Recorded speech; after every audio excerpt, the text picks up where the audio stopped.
안녕하세요. 오늘도 사연살롱을 찾아주셔서 감사합니다.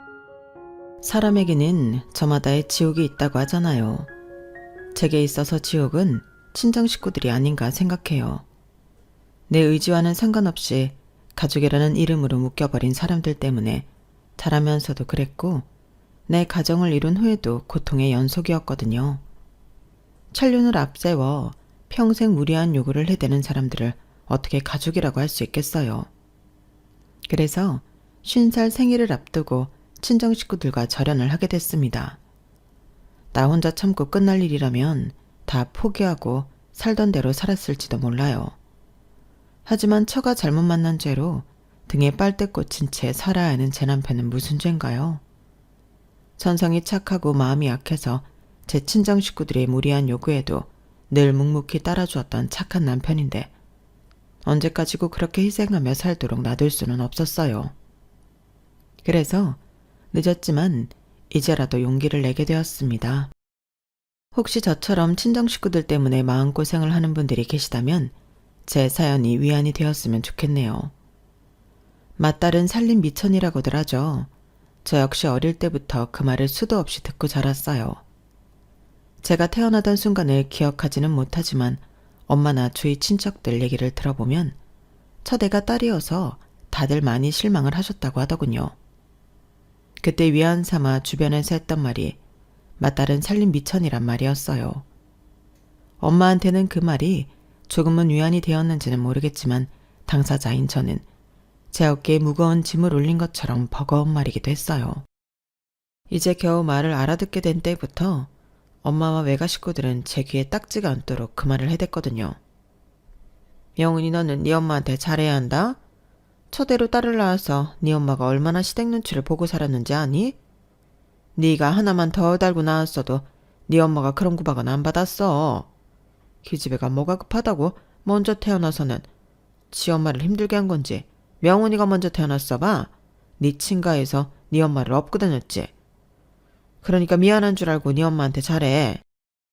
제가 기를 쓰고 남동생 대신 먼저 태어난 것도 아닌데 엄한 소리를 들어가며 어린 시절을 보내는 바람에 제 머릿속에는 늘 나는 죄인이라는 인식이 자리 잡게 되었어요. 그와는 달리 저보다 5살 아래인 남동생은 태어나던 순간부터 8차선 고속도로 인생을 점지받은 것처럼 주변의 환영은 물론 저는 한 번도 가져보지 못한 것들을 속속들이 누리게 되었죠. 지금은 흔해 빠진 과일인 바나나도 저 어릴 땐 귀한 과일이었는데 바나나가 글러브채 있어도 제게 주어지는 건 단 하나도 없는 반면 남동생은 질려서 안 먹을 정도로 차별이 심했어요. 바나나 하나 얻어먹겠다고 나의 어린 동생 앞에서 입만 쩍쩍 벌리고 한 입만 달라고 부탁을 했던 일이 아직도 잊혀지지가 않네요. 그때 일이 마음에 상처가 된 탓인지 지금도 저는 과일 가게에 가면 다른 과일은 제쳐두고 바나나부터 집어요.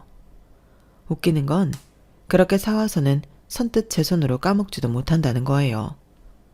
한 송이에 고작해야 3, 4천 원 하는 값싼 과일인데도 어릴 때 금지당했던 기억 탓에 나는 손대면 안 되는 과일처럼 느껴지거든요. 그래서 지금도 제 남편은 바나나가 보이는 족족 까서 제 입에 넣어준답니다. 제 손으로는 잘 까먹지 못하는 걸 알기 때문이죠. 맞벌이를 하느라 바빴던 부모님 때문에 저는 어릴 때 거의 방목하다시피 자랐어요. 준비물도 제가 챙기지 않으면 챙겨주는 사람이 없었고 아침에 일기예보를 보고 우산을 준비하지 않으면 방과 후에 비를 맞고 집에 오기 쑤였어요. 비 오는 날 우산을 씌워주기 위해 학교로 찾아오는 엄마들을 볼 때마다 얼마나 부러웠나 몰라요. 특히나 미처 우산을 챙기지 못한 날이면 비를 맞고 집에 오는 내내 가슴속이 그렇게 시리더라고요. 머리로는 부모님이 일을 하셔야 하니까 어쩔 수 없다는 걸 알면서도 서운하고 서글픈 마음까지는 어쩔 수 없었거든요. 그런데 시간이 흘러 남동생이 국민학교에 입학하고 나니까 내가 그동안 어쩔 수 없었다고 포기했던 것들이 꼭 그렇지만은 않았다는 걸 알게 되었어요. 그게 무슨 소리냐고요? 늘 일 때문에 바빠서 저를 챙겨줄 여력이 없다고 하셨던 부모님이 제 남동생한테는 너무나도 다른 대우를 해주셨거든요. 아직도 잊을 수 없는 게 동생이 국민학교에 입학하고 처음 비를 맞게 된 날이었어요. 동생이 비를 쫄딱 맞고 집에 들어왔다는 말을 들으신 부모님은 엄청 걱정을 하시면서 어린 아들한테 미안해 하시더라고요. 그리고는 곧바로 불똥이 제게 튀었어요. 너는 누나가 돼서는 동생도 하나 못 챙기고 뭐 하는 거야? 이 어린 게 비까지 맞고 집에 오게 만들어? 엄마, 나도 우산 없었어. 나도 비 맞고 왔단 말이야. 너랑 명훈이가 같아? 명훈이는 우리 집 기둥이라고 엄마가 몇 번이나 말을 해. 어떻게 누나라는 게 하나밖에 없는 동생을 챙길 줄도 모르고 되려 큰 소리야? 기집애가 지밖에 몰라서는 저런 걸 어디다 써먹어? 남들은 맞다니 살림미천이라 그러는데 저런 걸 어떻게 살림미천으로 써먹냐고. 아우, 이기적인 년.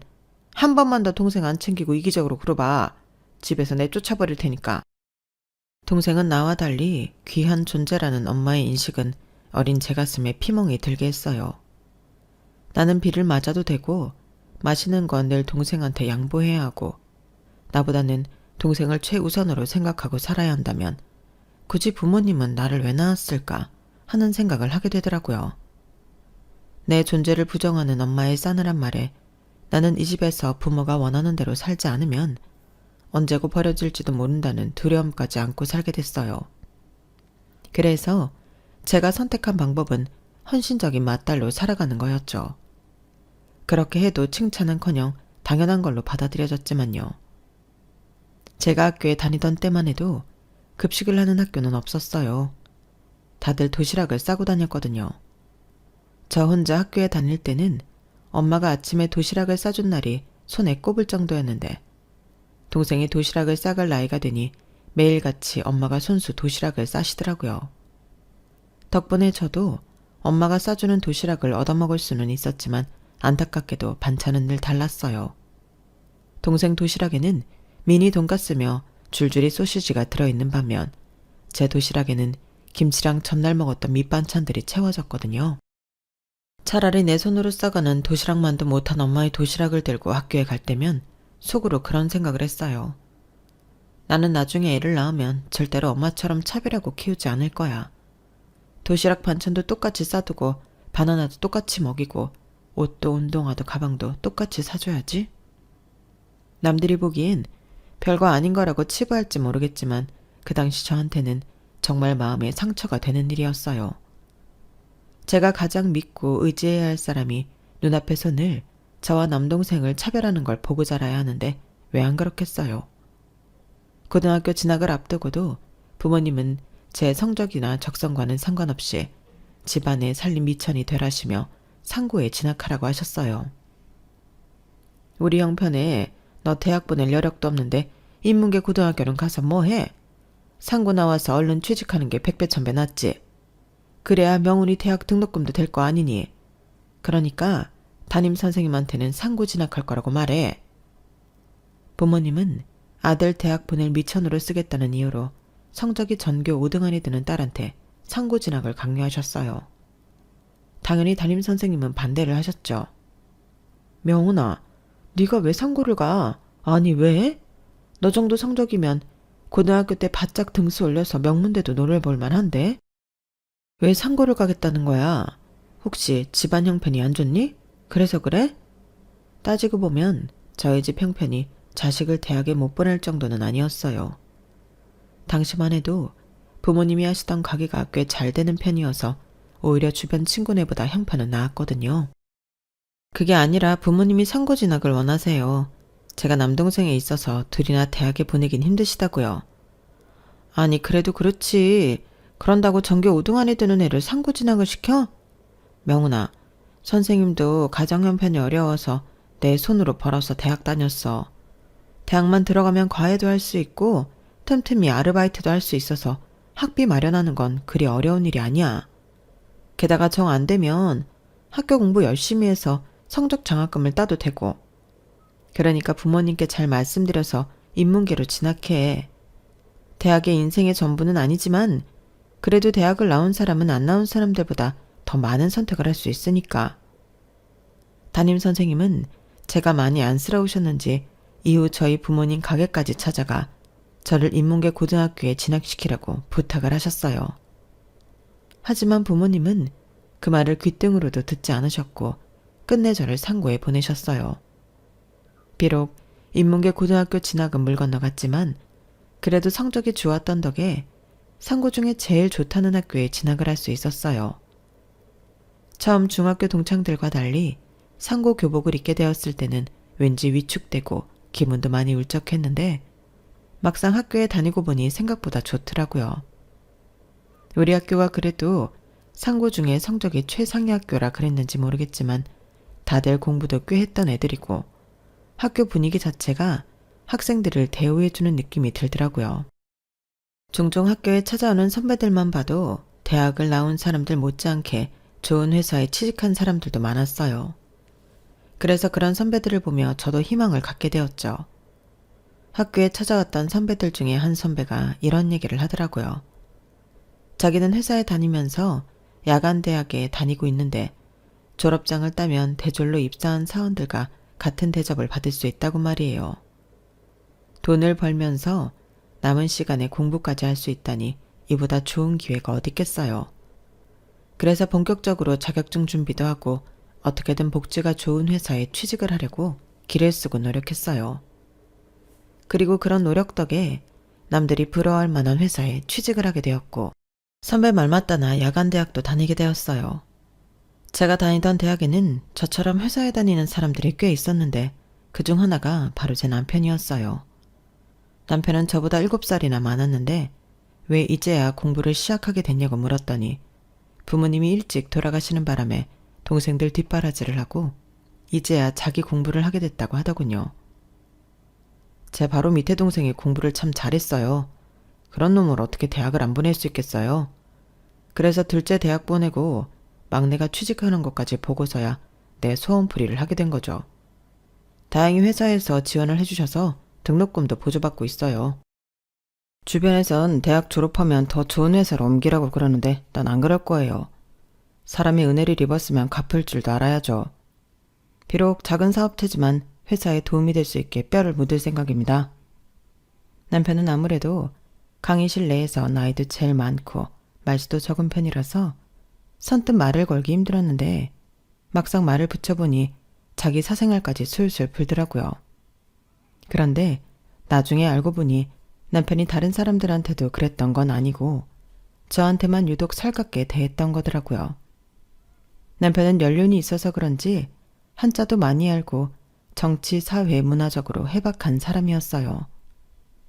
덕분에 옆에 붙어 있으면서 많이 배울 수 있었죠. 그렇게 야간대학을 함께 다니는 사이 저와 남편은 자연스레 가까워졌어요. 하지만 주변에 공부는 않고 연애만 하는 것처럼 보일까봐 공개 연애는 할 수 없었어요. 그래서 생각지도 않은 상황이 벌어지기도 했지만요. 우리 두 사람이 나이 차이가 꽤 났기 때문에 동기들은 우리가 CC일 거라고는 생각을 못했는지 툭하면 제게 소개팅을 해준다고 해서 남편이 소가리를 하게 됐지 뭐예요. 결국 참다 못한 남편은 우리가 사귄다는 걸 밝혀버렸고 그로 인해 남편은 어린 여자를 채갔다고 도둑놈 소리를 듣게 되었어요. 제가 일과 학업 그리고 연애까지 3마리 토끼를 잡는 동안 저희 집에서는 부모님의 계획과는 다른 상황이 벌어졌어요. 애초에 남동생을 대학에 보내려고 저를 상고에 보냈던 부모님이었지만 정작 당사자인 남동생은 대학에 진학할 생각이 없다는 게 문제였죠. 정확히는 생각이 없는 게 아니라 능력이 안 되는 거였지만요. 어릴 때부터 부모님이 오냐오냐해서 그런가 뭐든 끈기를 가지고 달려드는 법이 없던 동생은 공부도 금세 손을 놓고 말았어요. 대신에 당시 한창 유행하던 스타크래프트에 빠져서 학교도 안 가고 집에서 게임만 하고 있었어요. 엄마랑 아빠가 어르고 달래다가 그래도 안 되니 생전 처음으로 맥까지 들었지만 동생은 말을 안 들었어요. 오히려 반항을 하더라고요.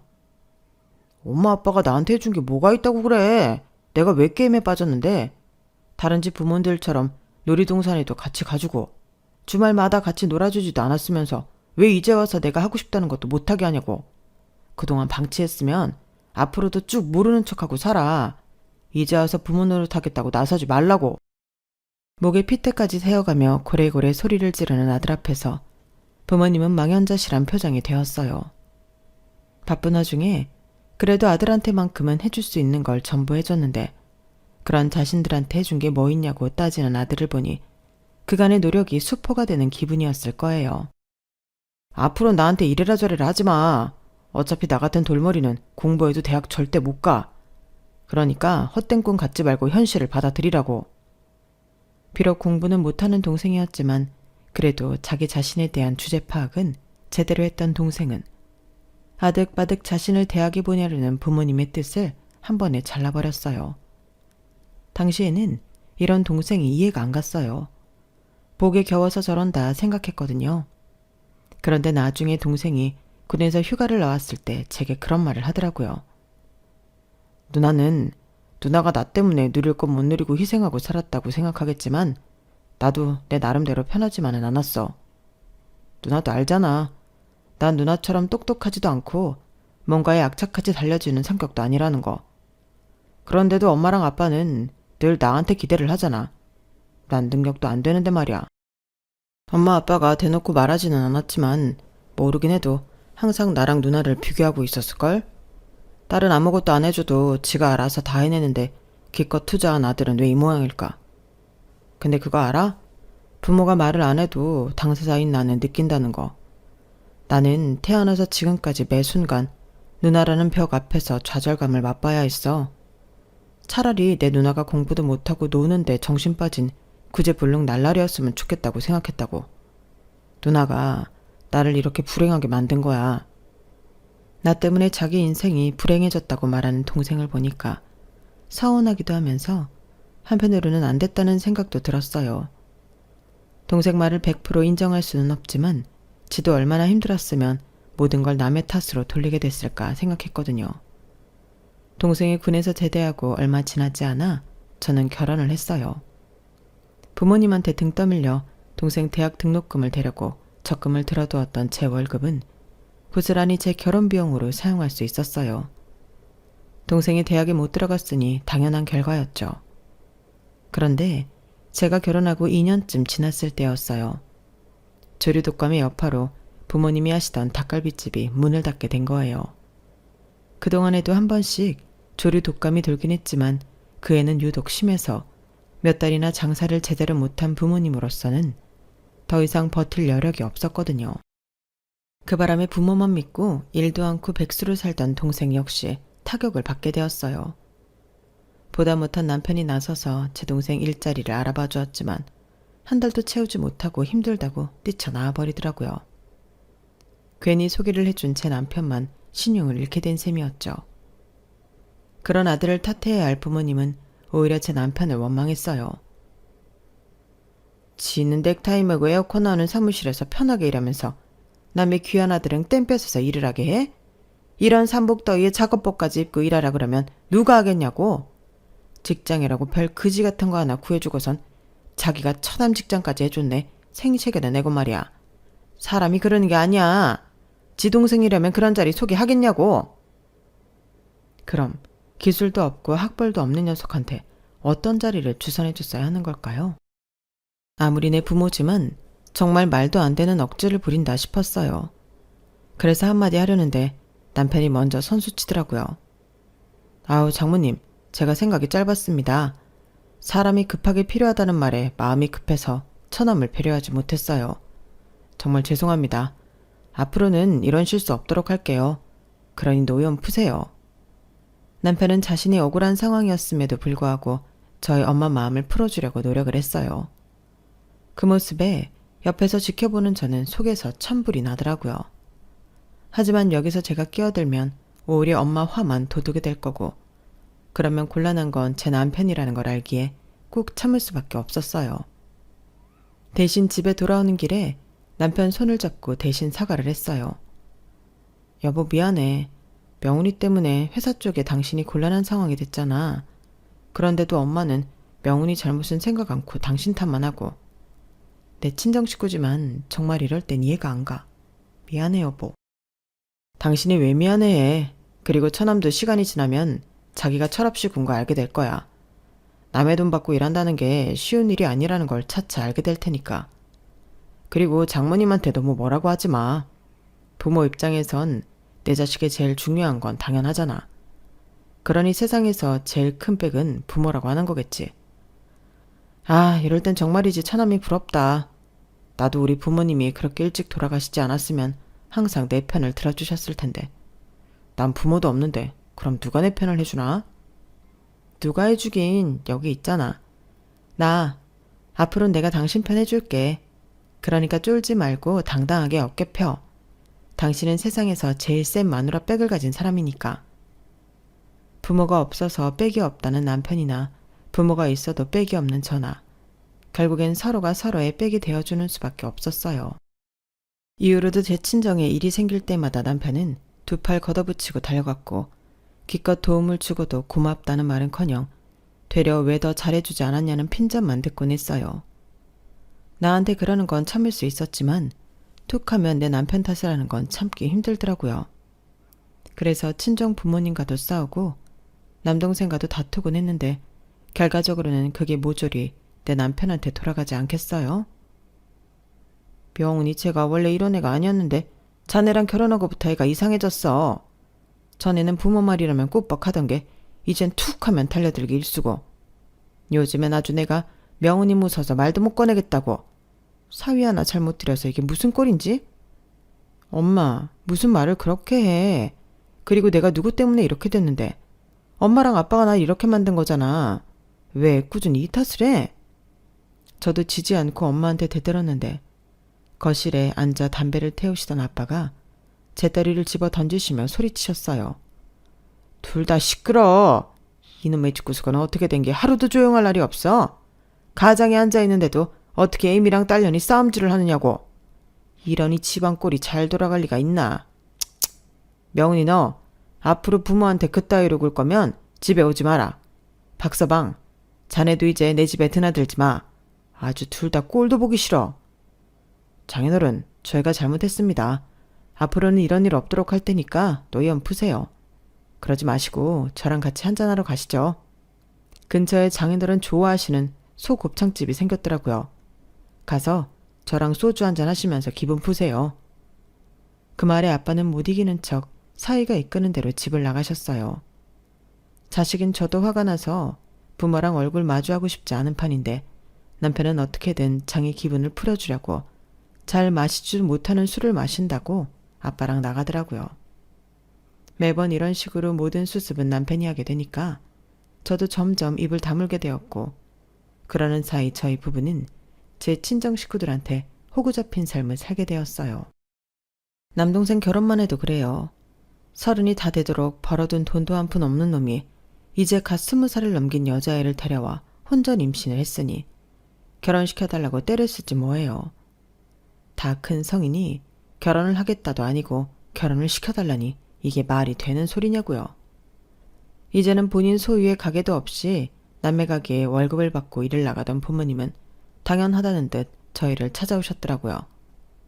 그래, 넌 얼마를 해줄 수 있냐? 몇 달 뒤면 명훈이 애도 나오는데 결혼식은 나중으로 미루더라도 신혼집은 마련해 줘야 할 거 아니야? 얼마나 해줄 수 있어? 얼마를 해주다니? 엄마, 나한테 돈 맡겨놨어? 그리고 지들 결혼은 지들이 알아서 해야지 왜 나한테 와서 명훈이 결혼 자금을 묻냐고. 나 결혼할 땐 10원 한 장 안 보태줬으면서. 그래도 너는 대학도 나왔고 회사도 좋은 데 다니잖아. 명훈이는 대학도 못 다닌 탓에 직장도 없는데 어떻게 알아서 결혼을 해? 돈 잘 버는 누나가 챙겨줘야지. 달래 맏딸을 살림 미천이라고 하는 줄 알아?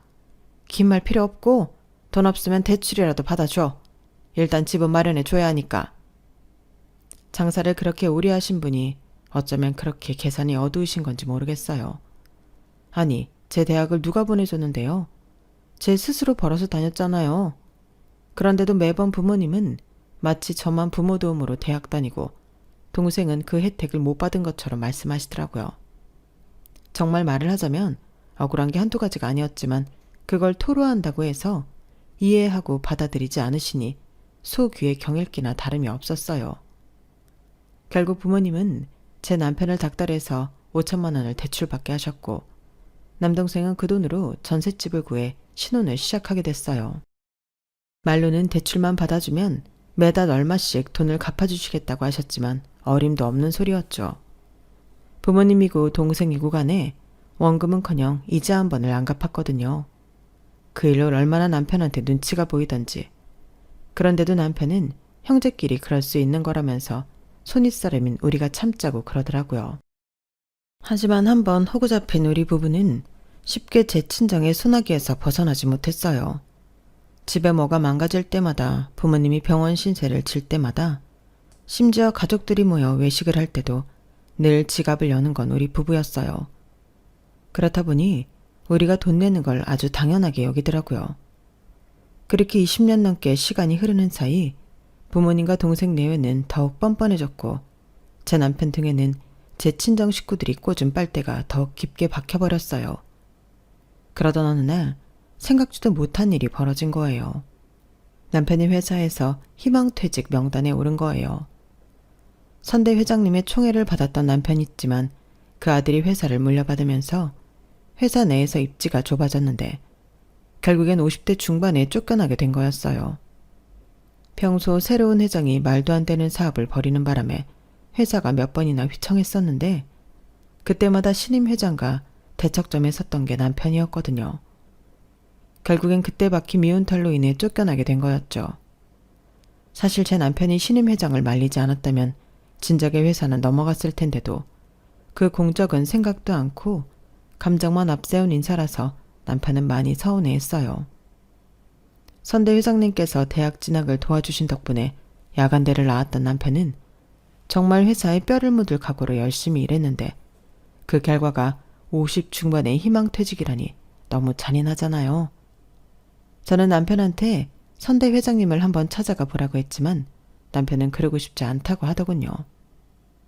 남편이 청춘을 바쳐 쌓았던 모든 공적과 스펙이 한순간에 부정당한 기분이 들어서 이제는 회사에서 자신을 잡는다고 해도 남고 싶지 않다는 거예요. 오랜 시간 직장인으로 살아온 저로서는 남편의 마음을 모르는 건 아니었지만 그래도 일단은 앞으로 살아갈 생각이 먼저 들더라고요. 제가 몇 년 전에 희망퇴직을 당한 데다 우리에게는 고3 아들까지 있어서 사실 자존심을 앞세울 처지가 아니었거든요. 하지만 지금껏 단 한 번도 고집을 부리지 않았던 남편이 처음으로 자신의 뜻을 강하게 주장하는데 그걸 무시할 수도 없었어요. 그런데 하필 그때 남동생이 전화해서는 얼마 뒤에 있을 아빠 칠순에 괌으로 가족여행을 떠나자고 그러지 뭐예요. 정확히는 괌으로 가족여행을 가게 저희더러 경비를 내라는 소리였지만요. 명훈아, 우리가 지금 그럴 형편이 안 돼. 네 매형이 회사에서 나오게 됐어. 당장 수입이라곤 내가 마트에서 파트타임 뛰는 거밖에 없는데 이런 와중에 어떻게 해외여행을 가겠니? 그냥 이번엔 조촐하게 가족끼리 모여서 식사하는 정도로 하자. 가족여행은 엄마 칠순 때 형편이 나아지면 그때 가는 걸로 하고. 속이 타들어가면서도 동생한테는 최대한 부드럽게 말을 했어요. 그랬더니 이놈이 말귀든 못 알아먹는 건지 철딱서니가 없는 건지 글쎄 이러지 뭐예요. 당장 월급 이행 못 받는다 쳐도 퇴직금은 받을 거 아냐.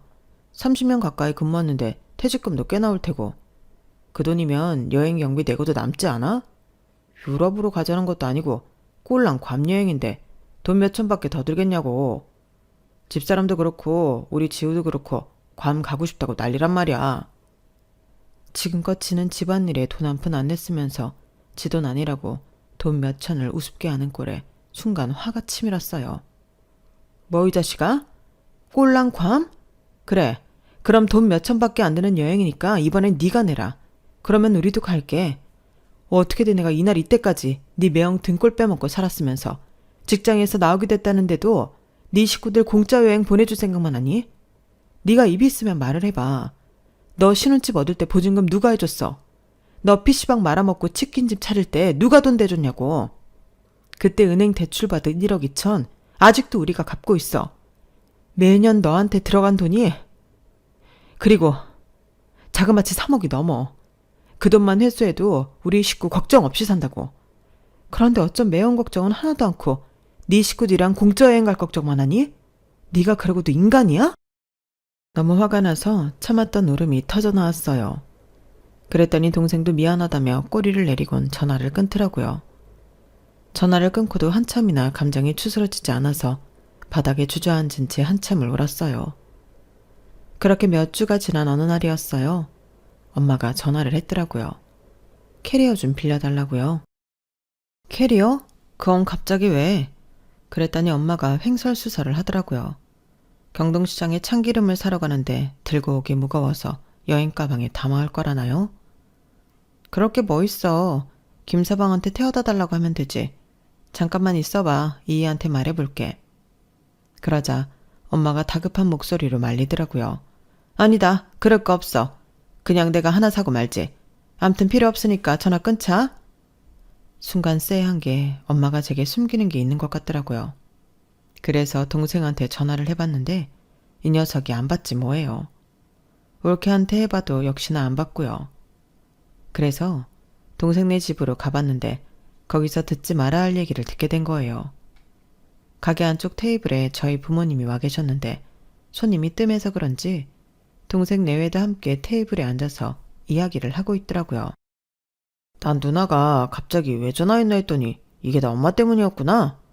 엄마도 그렇지. 그깟 캐리어 얼마나 한다고. 그냥 하나 사면 되지.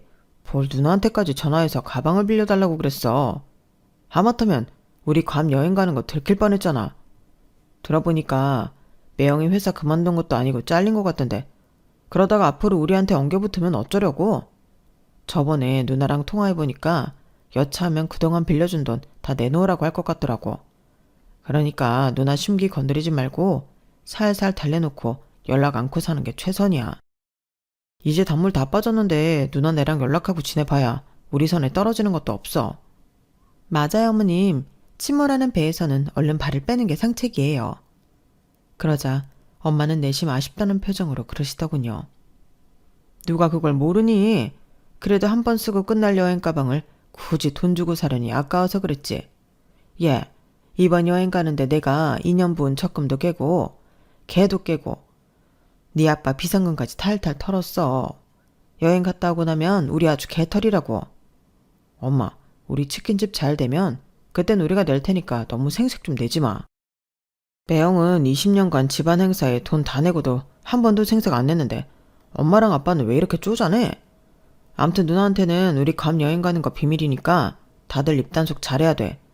당장 내일 출발인데 재수없게 누나한테 들키면 귀찮아지잖아. 얼마나 열중해서 여행 계획을 짜는지 제가 가게에 들어와 있는 것도 모르더라고요. 그 길로 조용히 동생네 가게를 나온 저는 집으로 걸어가는 내내 닭똥 같은 눈물을 흘렸어요. 차라리 부모도 형제도 없는 고아였다면 이렇게 가슴이 찢어지지 않았을 것 같더라고요. 그렇게 미친년처럼 터덜터덜 집에 돌아왔는데 마침 남편이 술을 한 잔 걸치고 걸어오고 있더라고요.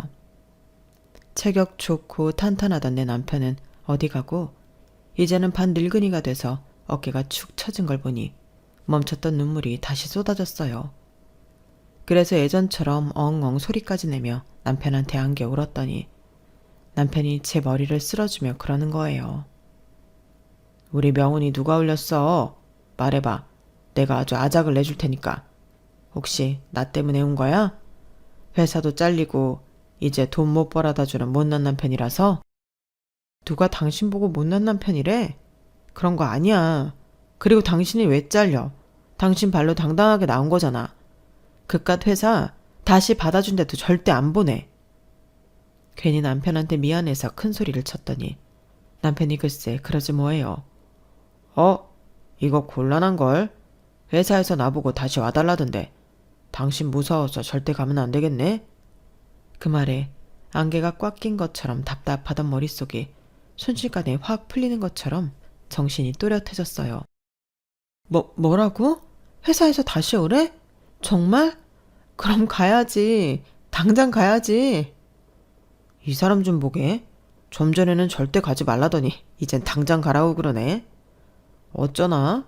가야 되나 말아야 되나? 남편은 저를 놀리면서 희죽대고 웃었어요. 알고 보니 남편이 그날 함께 술을 마신 상대는 다름 아닌 선대 회장님이었더라고요. 제 남편이 쫓겨난 사실을 뒤늦게 알게 된 회장님은 아들한테 회사를 넘기기로 했던 약속을 깨고 다시 회장 자리에 복귀하셨다네요. 그리고는 제 남편을 사장으로 승진시키고 당신 아들은 그 밑에 전무로 앉혔다더군요.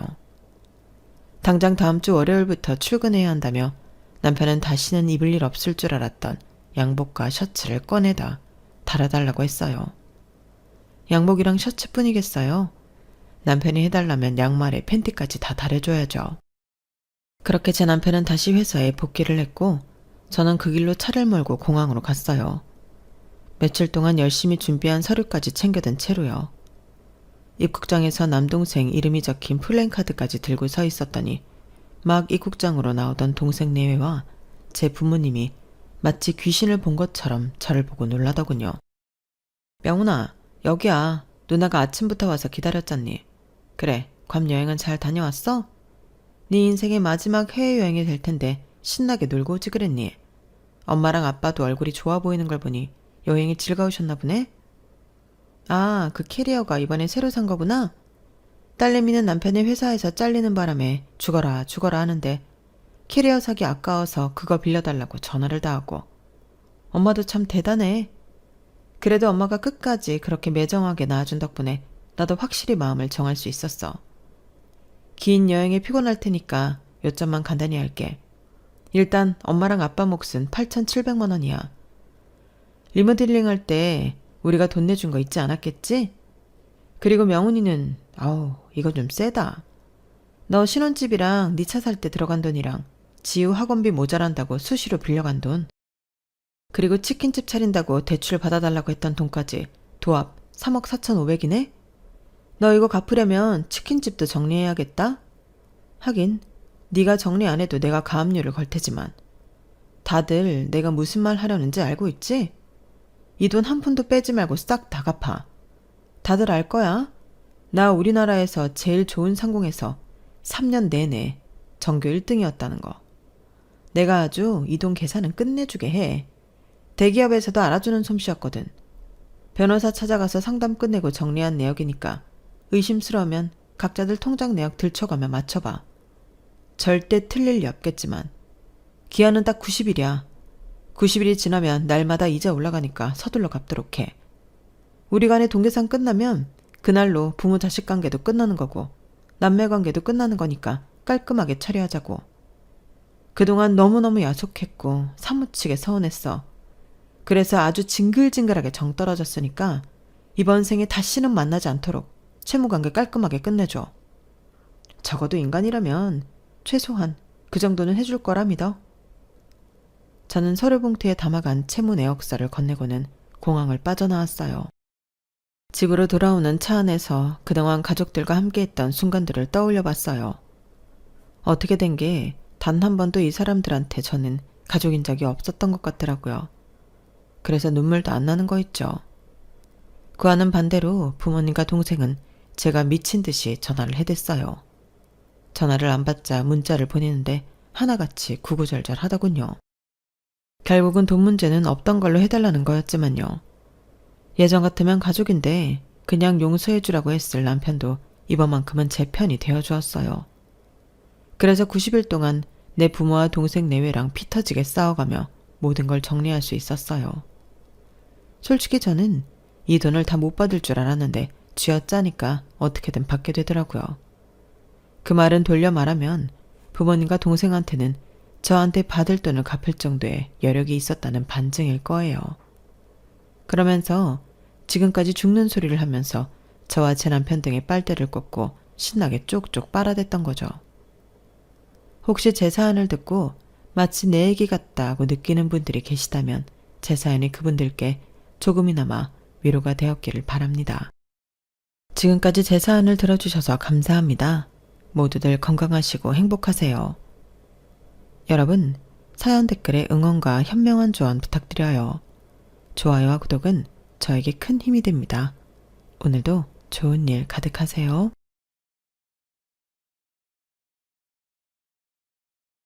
안녕하세요. 오늘도 사연 살롱을 찾아주셔서 감사합니다. 저는 경기도에 살고 있는 결혼 5년차 여성입니다. 제가 최근 겪었던 황당하고도 우스운 이야기를 들려드리려고 이렇게 사연을 적게 되었어요. 남편과 저는 같은 회사에서 사내 연애로 만나 결혼을 하게 되었어요. 같은 일을 하며 고민도 나누고 서로를 응원하며 지내다 보니 사랑이 자연스럽게 커져갔죠.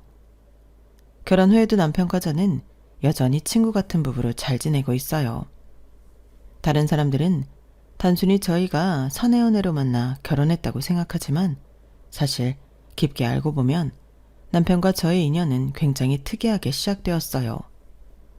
지금 저와 남편이 다니고 있는 회사의 대표는 다름 아닌 저희 친정아빠시거든요. 처음부터 남편과 제가 회사에서 만난 건 아니었고 남편을 처음 보게 된 건 외부 워크숍에서였어요. 그날 인사교육 강사가 당일날 갑자기 불참하는 일이 생겼어요. 다들 시간을 내서 온 만큼 그렇게 난감한 상황도 없었는데 당시 다른 회사에 재직 중이던 남편이 조심스럽게 나섰어요. 제가 대신 진행해 보겠습니다 하고요. 사실 저는 그 상황에서 누가 그렇게 나설 거라고는 생각도 못해서 정말 깜짝 놀랐어요. 평소에 인사교육 경험이 있던 남편은 워크숍에 모인 사람들 앞에서 성과평가와 직원관리 방안에 대해 정확하고 쉽게 설명하며 교육을 진행했어요. 대본 하나 없이 본인의 노하우를 알기 쉽게 공유하고 설명하는 모습에 워크숍이 끝나고 사람들은 남편 이야기로 떠들썩했어요. 친정아빠 역시 놀라면서도 흐뭇해하셨죠. 저 친구 상당히 똑부러진 친구구만. 저런 직원을 찾기가 힘든데 저 친구가 다니는 회사는 참 복받았어. 저 역시 그렇게 생각하긴 했지만 그게 인연으로 이어질 거라고는 생각지도 못했어요. 그날의 워크숍이 인상적이었던 친정 아빠께서 남편의 연락처를 알아내서 직접 컨택을 하셨더라고요. 저희 회사의 인사팀에 들어올 생각이 없는지요. 그렇게 남편은 저도 소속되어 있던 인사팀 과장으로 오게 되었어요. 당시 저는 대리였고 승진을 앞두고 있던 상황이라 처음엔 남편이 달갑지만은 않았어요. 하지만 아빠의 말씀을 듣고 바로 납득했죠. 이런 사람이 네 상사로 있으면 일적인 부분 외에도 분명 네가 배우는 게 많을 거다. 당장 눈앞의 승진에 목맬 게 아니라 네가 배울 수 있는 걸 배워서 네 역량을 키우거라. 어떻게 보면 친정아빠 덕분에 남편과 만나게 되고 이렇게 결혼까지 이어져 온 걸지도 모르겠네요. 그렇게 한 팀에서 직속 상사관계로 지지고 볶고하다 보니 오만정이 다 붙어 연인으로까지 발전하게 되었어요. 아빠 말씀대로 남편은 정말 배울 점도 많았고 의지가 되는 사람이었어요. 처음에는 아빠가 대표다 보니 아빠의 귀에는 안 들어갔으면 했지만 사내 연애는 당사자들한테만 비밀이라고 하던가요? 숨긴다고 열심히 숨겼는데 잘 안 됐던 모양이에요. 금방 아빠 귀에 들어가셨고 사실을 알게 된 아빠께서는 꽤 좋아하셨어요. 당신께서 손수 스카우트해온 직원에 대해 일머리도 좋고 인간성도 좋은 사람이라고 평가해 오신 모양이었죠. 연애 사실이 밝혀지고 아빠보다 놀란 건 오히려 당사자인 남편 쪽이었어요. 당신이 대표님 딸이었다고? 내가 지금 꿈을 꾸고 있나? 무슨 드라마도 아니고. 얼떨떨한 표정을 짓고 있는 남편의 얼굴이 얼마나 재밌었는지 몰라요. 그래도 혹시 모르니까 당신 가족한텐 비밀로 했으면 좋겠어. 당연하지. 말해도 믿지도 않으실 거야. 저희는 긴 연애 끝에 결혼 이야기까지 오가게 됐어요. 장인어른, 아직 부모님께선 제가 장인어른 회사에 다닌 걸 모르는데 이제는 말씀드려야겠죠? 에이, 그러지 말게. 괜히 부모님도 불편해하실 수도 있고 내가 자네를 채용한 것도 그렇고 이상하게 생각하실 수도 있으니 말 안 하는 편이 낫지 않겠나? 아무래도 그렇겠죠. 그러면 굳이 말씀은 안 드리겠습니다. 상견례가 안 그래도 어색한 자리인데 조금이라도 편하게 하려면 그 편이 낫지. 그렇게 시댁에서는 저희 집에서 회사를 운영한다고만 알고 자세한 상황은 모른 채 결혼을 하게 됐어요. 그래도 중견 회사를 운영하고 있다고 하니 여유 있는 집안에 아들을 보내는 게 내심 좋으셨는지 어머님께서는 제게 공주님 공주님 하며 무척 예뻐해 주셨어요. 사실 처음에는 어머님께서 마냥 상냥하고 애정이 많으신 분이라 제게 잘해 주시는 걸로 생각했어요. 그런데 시간이 지나면서 점점 그게 아니었다는 걸 깨달았죠. 게다가 남편에게는 저와 몇 살 차이 나지 않는 여동생이 있었는데 첫인상은 밝고 착해 보였던 시누이가 제 결혼 생활의 최대 복병일 거라곤 상상도 못했어요. 남편과 성격이 워낙 잘 맞았기에 다른 가족들의 성향에 대해선 알아볼 생각조차 못했던 것 같아요. 남편도 가족들에게는 무뚝뚝한 편이라 딱히 이야기를 많이 해주지도 않았고요. 엄마, 아까 봤어? 오빠랑 새언니랑 있을 때는 말 엄청 많이 하는 거? 맨날 오늘은 어떻게 보냈냐고 물어봐도 우리 앞에선 기억 안 난다. 아님 별일 없었다. 이렇게만 대답하는 사람이? 그러게 말이다. 뭐, 지 부인한테야 다르게 대한 건 알겠지만 서운한 건 서운하네. 언니, 그러지 말고 언니가 이야기 좀 잘해주세요. 오빠가 참 우리한테 너무하다니까요. 그래도 우리 집의 남자라곤 오빠 하나뿐인데. 남편은 아버지를 일찍 여여서 가족들이 남편에게 많이 의지하는 모양이었어요. 하지만 남편은 제게 다정하게 대하는 것과는 별개로 시댁 식구들과 있으면 좀처럼 표정 변화도 없고 말수도 적어지더라고요. 저는 한 번도 본 적 없는 낯선 모습이었죠. 그러다 보니 저도 모르게 중재를 하게 되더라고요. 여보, 그래도 어머님이랑 동생한테 좀 살갑게 대해줘.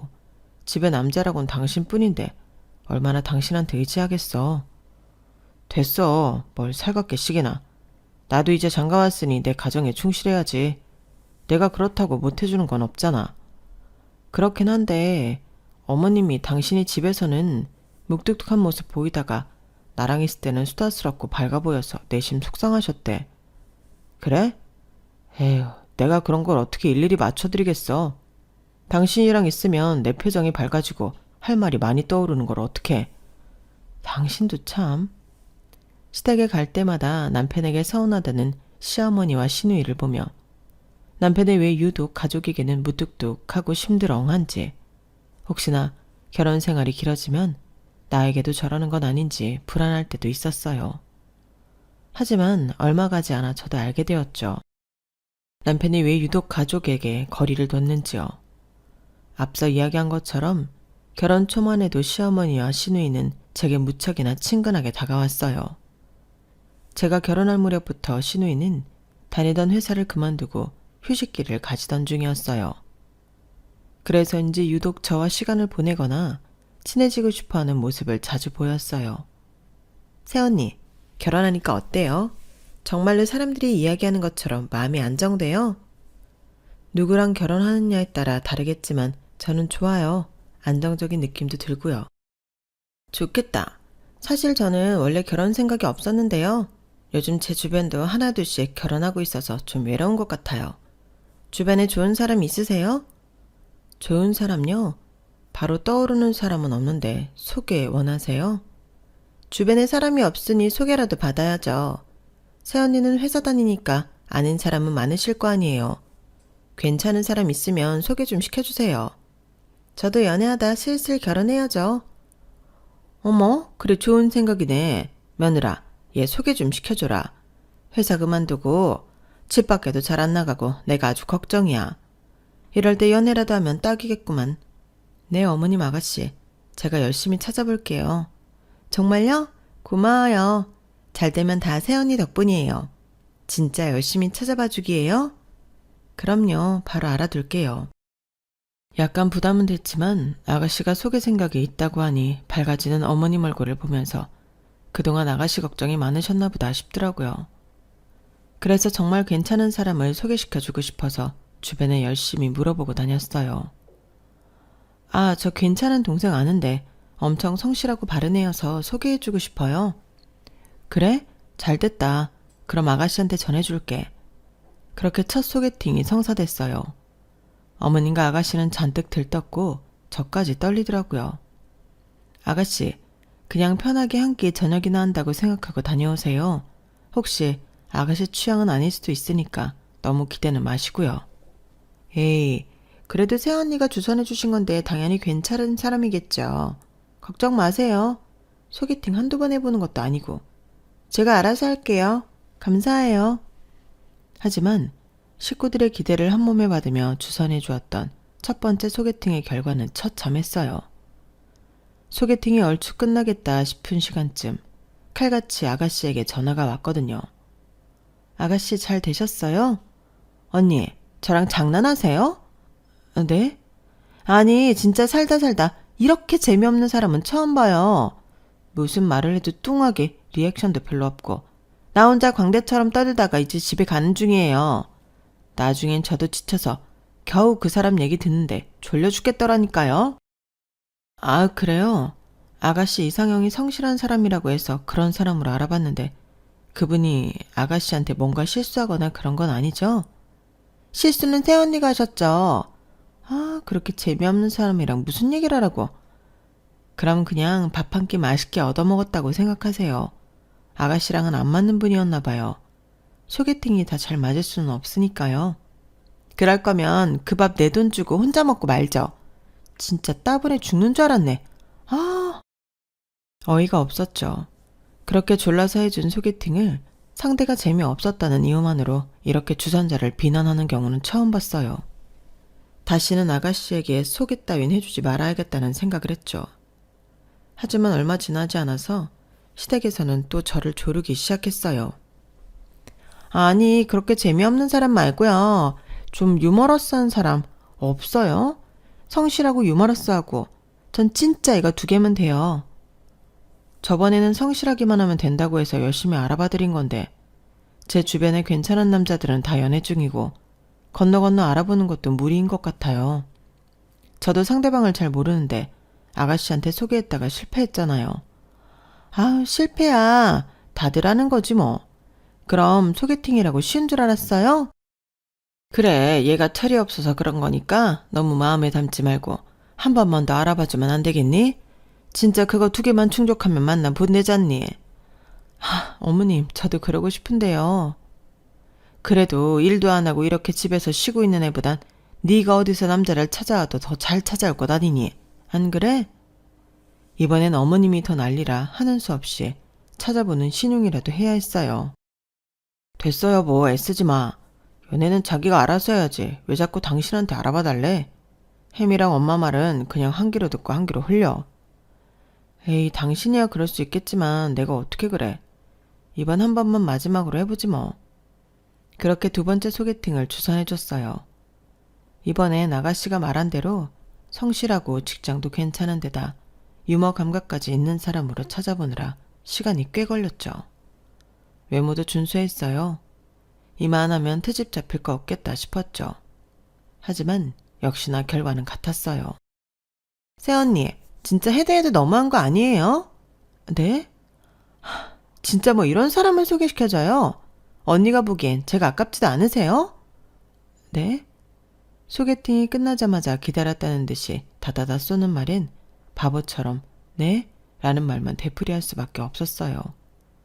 누가 봐도 흠잡을 데 없는 사람이었거든요. 직장도 좋아서 스펙 차이도 훨씬 많이 났고 누가 봐도 아가씨보단 그쪽이 아까운 상황이었어요. 그런데도 질색팔색을 하니 어이가 없었죠. 이번에 뭐 때문에 그러신데요? 외모가 제 스타일이 아니에요. 저는 저렇게 눈이 음흉하게 축 처진 스타일 진짜 제일 안 좋아한다고요. 외모 얘기는 따로 없으셨잖아요.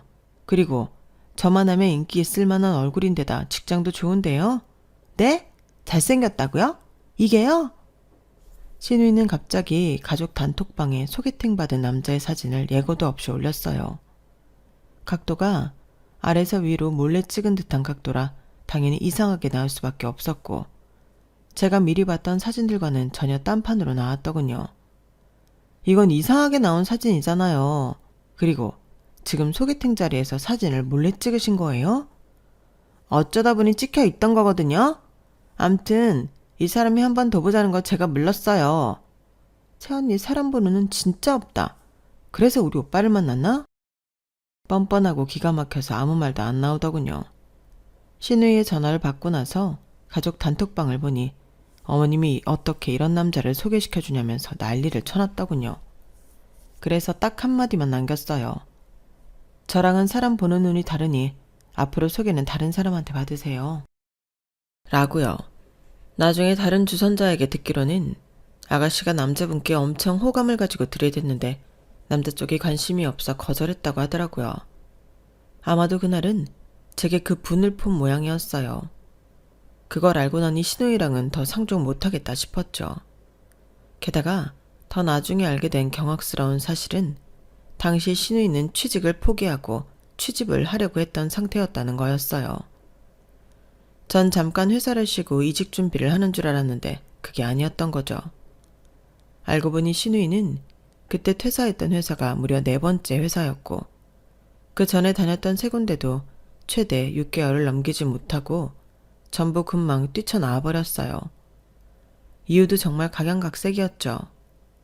난 아무래도 회사 체질이 아닌가 봐요. 개인 사업을 해야 되나?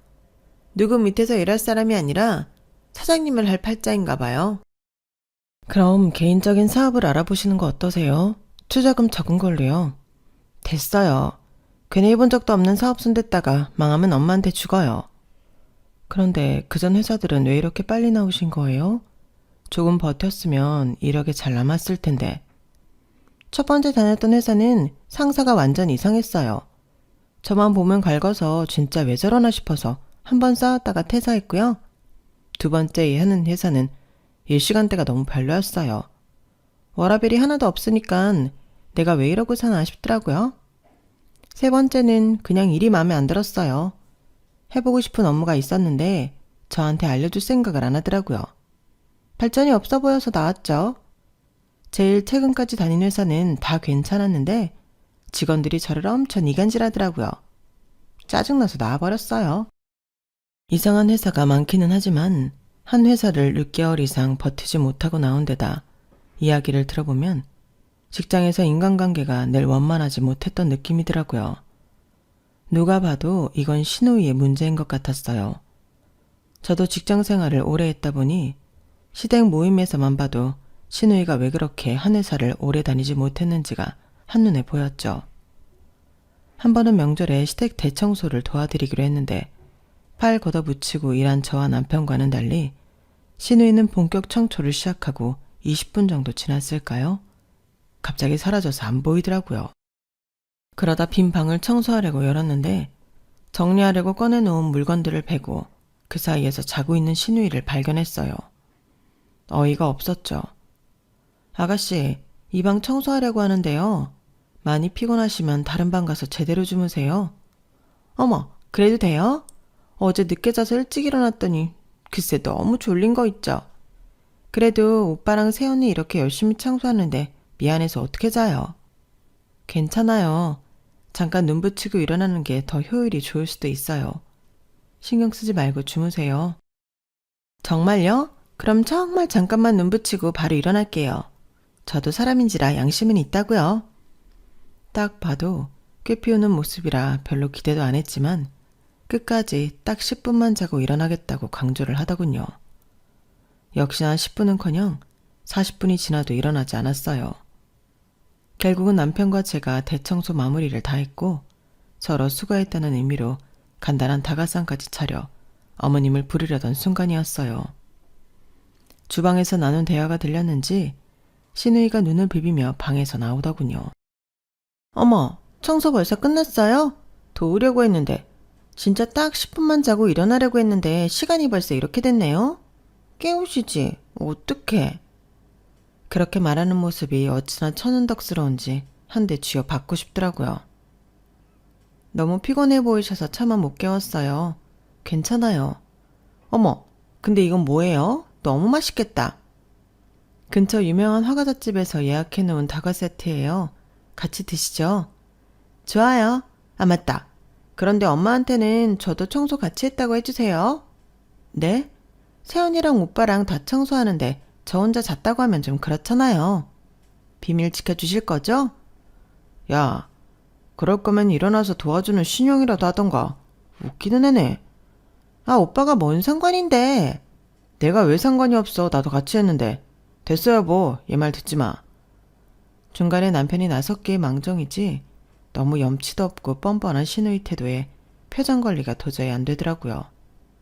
회사에서도 이런 식으로 남들한테 묻혀가면서 숟가락만 올리려고 한 거 아닐까 하는 생각이 절로 들었죠. 그뿐만이 아니었어요.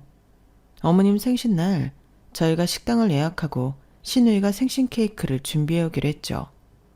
그런데 왜인지 계속 못 믿었더라고요.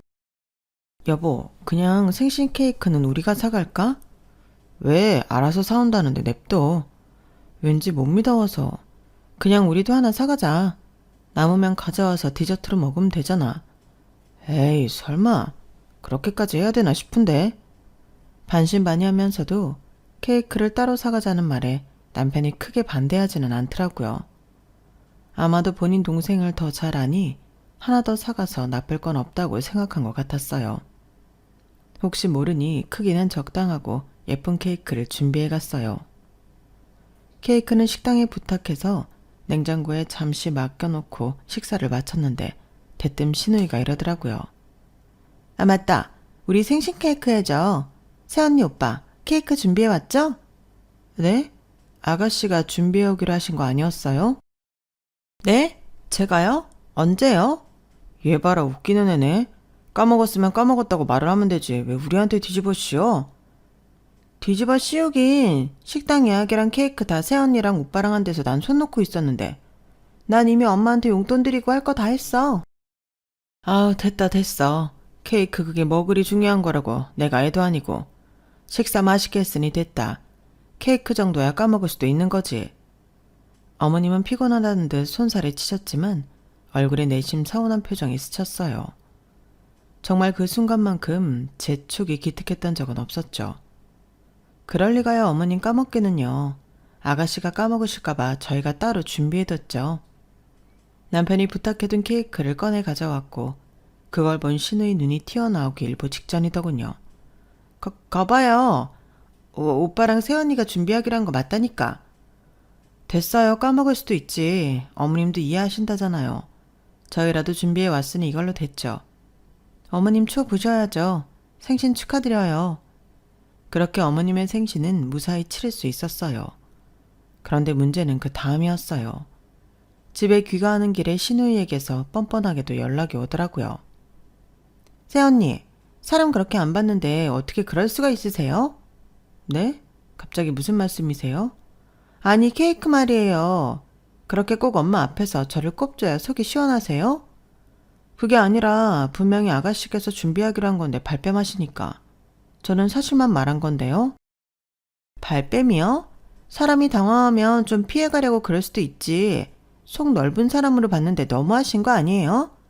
케이크 그깟게 뭐라고. 좀 까먹을 수도 있는 거 아니냐고요. 아가씨, 그런 말씀은 어머님한테 가서 하시고요. 어머님도 별로 신경 안 쓰는 것 같은데 왜 저한테 화풀이세요? 어머님이 괜찮으시다잖아요. 그리고 아가씨가 실수할 것 같아서 저희 쪽에서 남은만 가져갈 생각으로 하나 더 가져왔고요. 그래서 어머님 서운한 점 없게 생신 식사 자리 잘 마쳤는데 왜 이러시는 거예요? 오히려 저한테 고마워하셔야 하는 거 아니에요? 이게 집 가는 사람한테 전화해서 따질 일은 아니지 않나요? 저는 그냥 새언니가 모른 척 넘어가지고 윗사람답게 언니 책임으로 덮어줄 줄 알았는데 하나하나 누구 잘못인지 따지는 모습이 실망스러워서 그래요. 도대체 그게 왜 실망스럽냐고 따지려는데 통화를 듣고 있다 못한 남편이 갑자기 전화기를 뺏어서 끊어버렸어요. 얘랑 길게 얘기하지 마. 봤지? 아무리 말해도 안 통하는 거. 그래도 어떻게 그래. 하던 말은 끝내야지. 됐어. 내가 못하게 했다고 해. 둘이 싸울 일이 아니잖아. 내가 알아서 할게. 그렇게 남편의 중재를 통해 신우이와는 그날 이후 일절 연락을 주고받지 못하게 됐어요.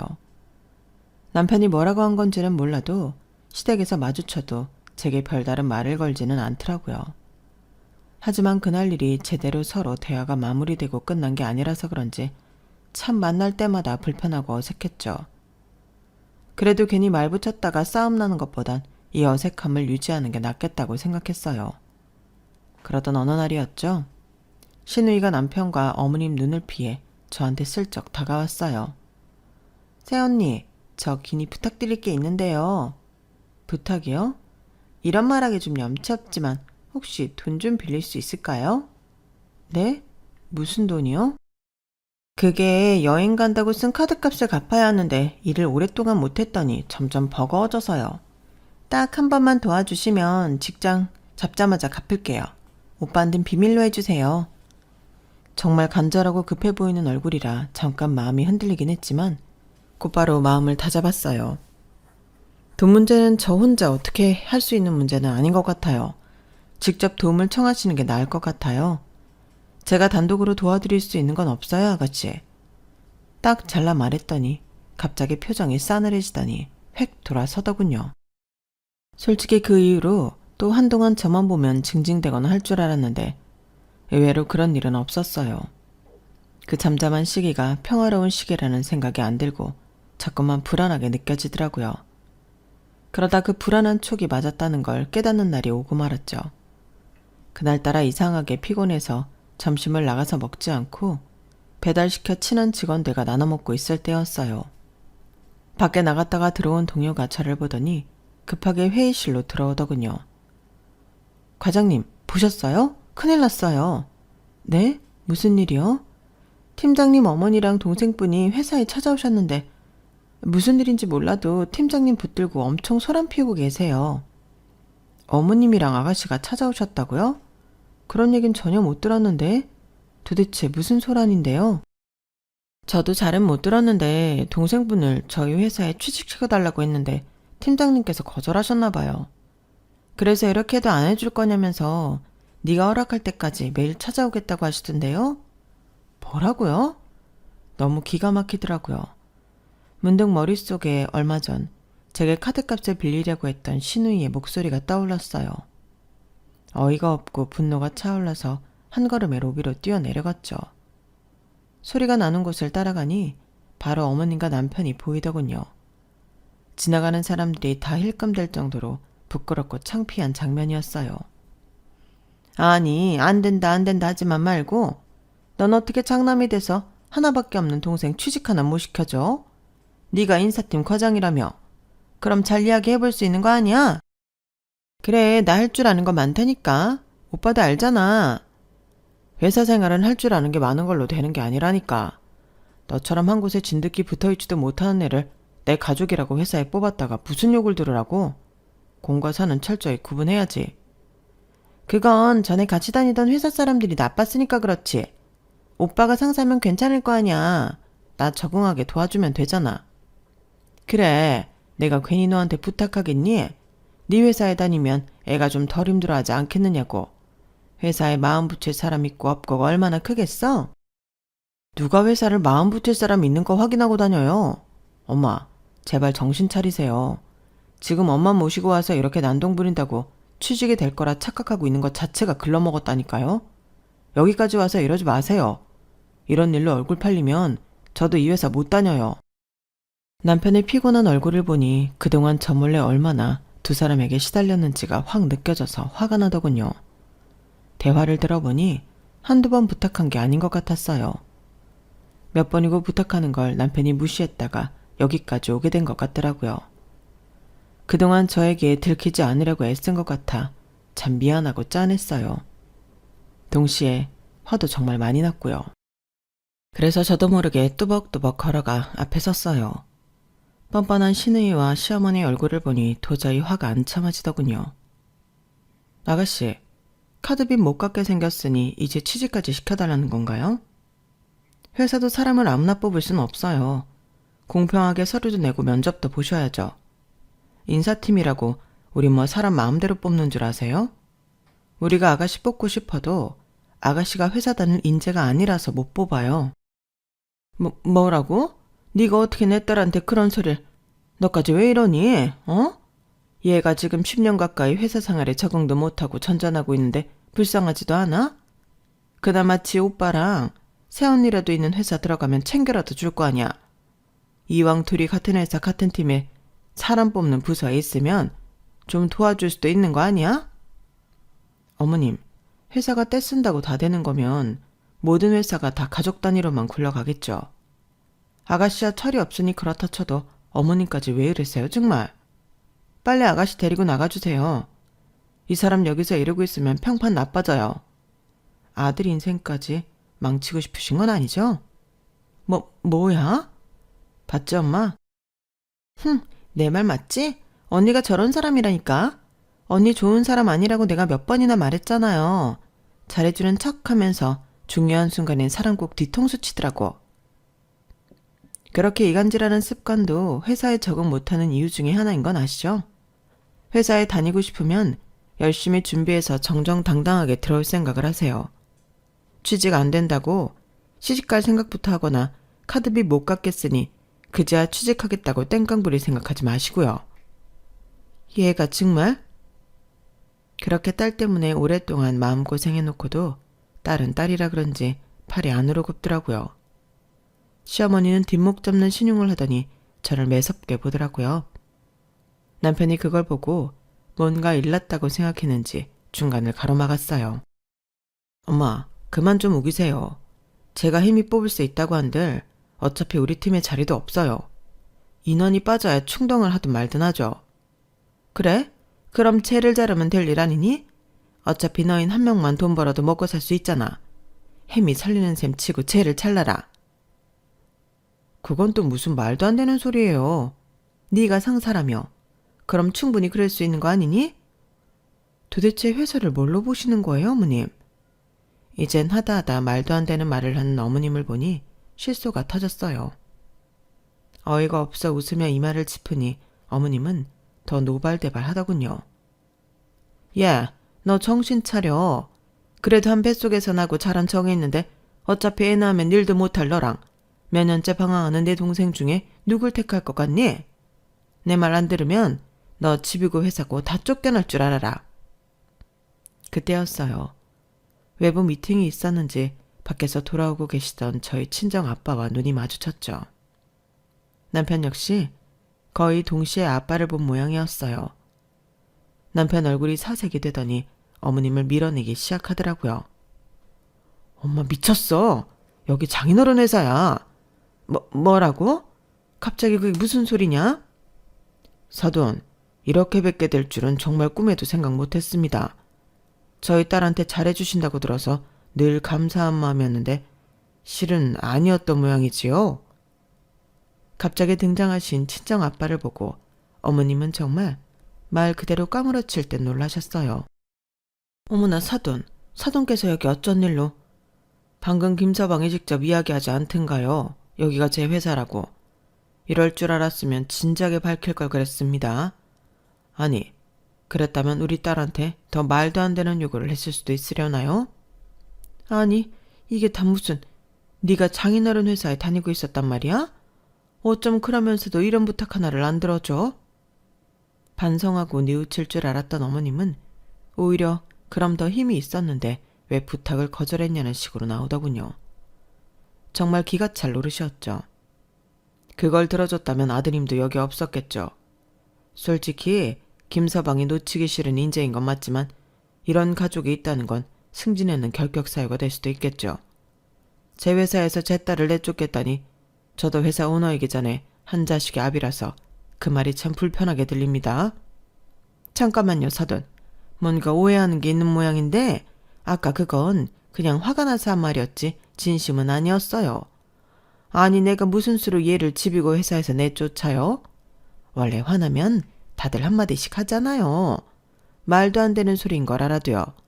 그보다 사돈, 이렇게 된 거 부탁 한번 제대로 합시다. 우리 딸이 이제는 정말 일을 좀 해야 했어요.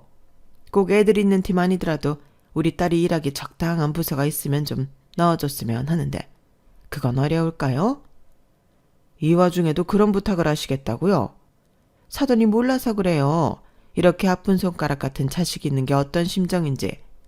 사람 하나 살리는 셈 치고 도와주시죠. 네? 말마다 나 우리 아들도 도와주셨는데 우리 딸이라고 어려울 건 뭐가 있어요? 안 그래요? 엄마, 그게 대체 무슨 말씀이세요? 저는 이 회사 제 힘으로 들어온 거예요. 이 사람이랑 연애하기도 전에 입사한 거라고요. 그러니까 네가 그렇게 좋은 조건으로 승진하고 회사 다닌 게 꼭 네 실력만으로 된 거겠어? 당연히 네가 사위인 게 플러스로 작용이 된 거겠지. 넌 회사 생활도 오래 한 애가 왜 이렇게 눈치가 없니? 어머님은 너무 다급했던 나머지 경솔하게도 건드려선 안 될 걸 건드렸어요. 남편이 스카웃된 것도 승진한 것도 전부 아빠의 사위였기 때문이라는 발언은 남편이 가장 우려하던 부분을 건드렸어요. 다 자신의 실력으로 온 부분임에도 회사 내에서는 낙하산이 아니냐는 뒷소문이 돌았거든요. 물론 그런 소문은 남편이 하는 일처리를 보면 쏙 들어갔지만요. 그걸 들은 아빠께서도 표정이 미묘해지셨어요. 사돈은 본인 아들도 안 믿으시는군요. 아무리 사위라도 능력 없는 사원은 제 회사에는 절대 들이지 않습니다. 잘 살고 있는 아들에게 화살을 돌리지 마시죠. 오늘 일은 없던 걸로 하는 게 서로에게 좋겠죠? 애들 생각해서요. 아빠께서는 그렇게 말씀하시고 자리를 떠나셨어요. 어머님도 그 말엔 한 방 먹었는지 벙찌더군요. 그런 어머님을 옆에서 신우이가 얄밉게 흔들었어요. 엄마 어떡해. 이대로 끝낼 거야? 넌 좀 가만히 있어. 분위기가 가라앉은 가운데 남편이 제 손을 잡고 회사로 이끌었어요. 출입 카드를 찍고 냉정하게 들어가 버리더니 더 이상 어머님과 아가씨도 쫓아 들어오지 못하고 밖에서만 소란을 피우셨죠. 나 엄마랑 인연 끊으려고. 더 이상은 진짜 못 살겠다. 너무 늦게 말해서 미안해. 남편은 제게 그동안 무능력하고 철없는 동생과 무작정 동생만 싸고 도는 엄마 때문에 얼마나 힘겨운 삶을 보냈는지에 대해 이야기해줬어요.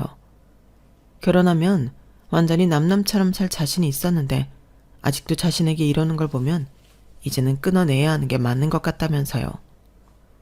근데 말이 쉽지 정말 그래도 되겠어? 지금 손절 안 했다간 당신까지 잃을 판인데 못할 게 뭐 있어. 나도 이제 지긋지긋해서 더 이상은 못 해먹겠어.